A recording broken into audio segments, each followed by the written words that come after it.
Welcome back. Federal Reserve Chairman Jay Powell giving his final Jackson Hole speech on Friday, signaling he is shifting policy and open to cutting rates next month. Powell said that the labor market is, quote, in a curious balance and risks are rising.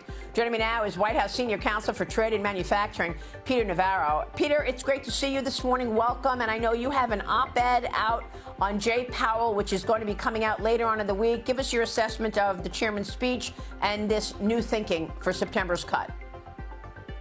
Maria, great. Thanks for asking. Look, it was 20 minutes of Powell gobbledygook and 30 seconds of pure Trump beauty. Powell finally acknowledged what we've been saying in the Trump camp all along, that tariffs don't create inflation. He had two sentences that said, one, they don't.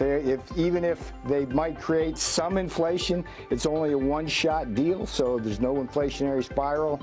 And two, in the second sentence, he said that's not going to stop him from cutting rates. The markets, off they went, Maria. I'm on record as saying Dow's hitting 50,000.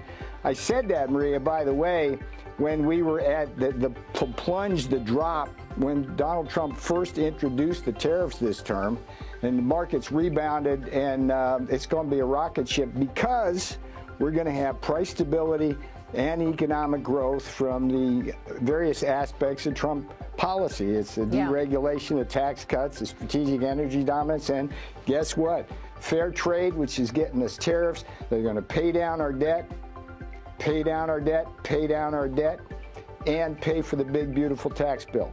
Yeah, look, there's a lot of things to like here, right? I mean, whether it be all that money coming in from tariff revenue or deregulation and President Trump's focus on growth. I mean, this is all about growth. So I got to get your take on this latest move, which is causing some debate, and that is the government taking a 10% stake in Intel.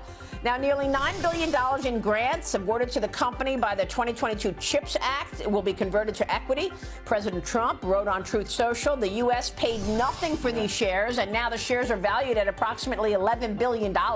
This is a great deal for America, he wrote, and also a great deal for Intel, building leading-edge semiconductor chips, which is what Intel does, fundamental to the future of our nation. Peter, do you see that you're a free market capitalist, and I know that free market capitalists usually don't like government invested in companies, but is this a different situation because it's such an important product? Semiconductor chips, 90% of the advanced semis made in Taiwan?